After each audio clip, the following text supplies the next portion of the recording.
Smart মিটাৰৰ নামত জনসাধাৰণক হাৰাশাস্তি কৰাৰ অভিযোগত এপিডিচিএলৰ বিৰুদ্ধে প্ৰতিবাদ সাব্যস্ত কৰা দেখা পোৱা গৈছে গুৱাহাটী মহানগৰীৰ পল্টন বজাৰস্থিত বিজুলী ভৱনৰ সন্মুখত অসম জাতীয় পৰিষদে প্ৰতিবাদ সাব্যস্ত কৰা দেখিবলৈ পোৱা গৈছে। আমি পুনে প্ৰতিবাদ চলিলৈ লৈ যাবলৈ বিচাৰিছো, য'ত উপস্থিত আছে সাংবাদিক ধীৰাজ হাজৰিকা।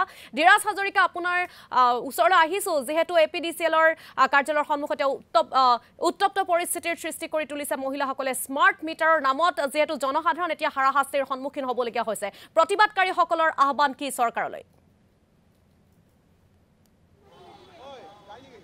চক স্মাৰ্ট মিটাৰক লৈ সাধাৰণ জনতাৰ মাজত হাহাকাৰ এক অৱস্থা সৃষ্টি হৈছে। স্মাৰ্ট মিটাৰৰ যি বিল, সেই বিলক লৈ যথেষ্ট অসুবিধাৰ সন্মুখীন হোৱা পৰিলক্ষিত হৈছিল। আৰু এই মুহূৰ্তত গুৱাহাটীৰ যি বিজুলী ভৱন আছে পল্টন বজাৰত থকা, তাৰ পৰিৱেশ আমি আপোনালোকক দেখুৱাবলৈ চেষ্টা কৰিছোঁ। বিজুলী ভৱনৰ সন্মুখত এইদৰেই অসম জাতীয় পৰিষদৰ গুৱাহাটী মহানগৰ জিলা কমিটিয়ে এনেদৰে এক প্ৰতিবাদী কাৰ্যসূচী হাতত লৈছে। আৰু এই যি বিজুলী ভৱন, এই বিজুলী ভৱন ঘেৰাও কৰা পৰিলক্ষিত হৈছে। মই যিসকল প্ৰতিবাদকাৰী আছে, মই তেওঁলোকৰ ওচৰলৈ আহিম, তেওঁলোকৰ পৰাই জানিবলৈ চেষ্টা কৰিম। আজি দেখিছোঁ আপোনালোকে প্ৰতিবাদ কৰিছে, আৰু কিছু সময় পূৰ্বে আপোনালোকে ভিতৰতো সোমাইছিল, কি হৈছিলে?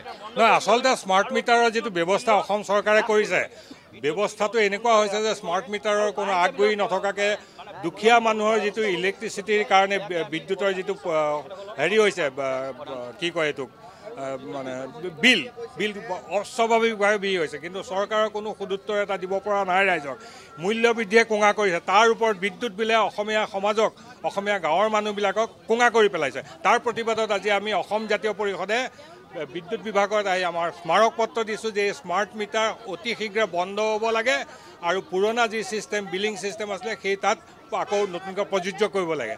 আমি ঊৰ্ধ্বতম মহলক আজি এখন স্মাৰক পত্ৰ দিছোঁ। আমি অফিচৰ ভিতৰত প্ৰৱেশ কৰি আমি হেৰি কৰিছে। আৰু ইতিমধ্যে চবতকৈ ইণ্টাৰেষ্টিং কথাটো হৈছে যে এই স্মাৰ্ট মিটাৰ ব্যৱস্থাটো গুজৰাট নিচিনা এখন ৰাজ্যত বন্ধ কৰিছে, অথচ অসমত কাক তেল মাৰিবৰ কাৰণে, তাক হেৰি কৰিবৰ কাৰণে, আলন পালন কৰিবৰ কাৰণে 65 লাখ স্মাৰ্ট মিটাৰ দিয়াৰ ব্যৱস্থা কৰিব খোজে। ইয়াৰ অন্তৰ্নিহিত যিটো দুৰ্নীতি, ইয়াত নিশ্চয় আমি সন্দেহৰ আৱৰ্তত আছে। গতিকে অতি শীঘ্ৰে এইটো বন্ধ কৰিবৰ কাৰণে আমি দাবী জনাইছোঁ।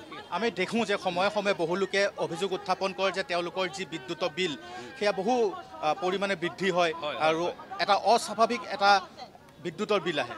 মানে এইটো আচৰিত কথা হৈছে, স্মাৰ্ট মিটাৰ আগতেও মিটাৰ চলিছে, ইমান হাহাকাৰ নোহোৱা নাছিল। স্মাৰ্ট মিটাৰ দিয়াৰ লগে লগে এনেকুৱা ধৰণৰ কিয় হাহাকাৰ হ'ল? বিশেষকৈ বিল যিহেতু, আৰু এতিয়া ডাঙৰ কথা যে বিল মানুহে দি থাকে, কিমান দিছে মাহত, বছৰত কিমান দিছে মানুহে এতিয়া গম নোপোৱা হৈছে। আগতে মাহেকীয়া বিল হ'লে এটা নিজৰ এষ্টিমেট আছে, বাজেট আছিল, সেইমতে কৰিছিল। কিন্তু এতিয়া এটা মুহূৰ্তৰ লগে লগে এই লাইন কাটি দিয়ে। গতিকে এই অস্বাভাৱিক বিল বঢ়াটোতো একদম খাটাং, আৰু এই গোটেই বিষয়টোত এটা ডাঙৰ ষড়যন্ত্ৰ আছে বুলি আমি অনুভৱ কৰিছোঁ, যিটো চৰকাৰে দুআষাৰ কথা কৈয়ে গোটেই সমস্যাবিলাক তেওঁলোকে সমাধান কৰিব বিচাৰিছে। কিন্তু এইটো নহয়, এইটো এটা গভীৰ সমস্যা।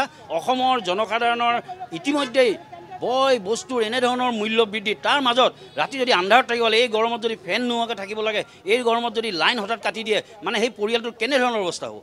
ছমহীয়া পৰীক্ষাও আহি আছে, পৰীক্ষা আহি আছে, আৰু ল'ৰা ছোৱালীবিলাকে, আৰু গৰমৰ প্ৰকোপটো আগতকৈ যথেষ্ট বেছি।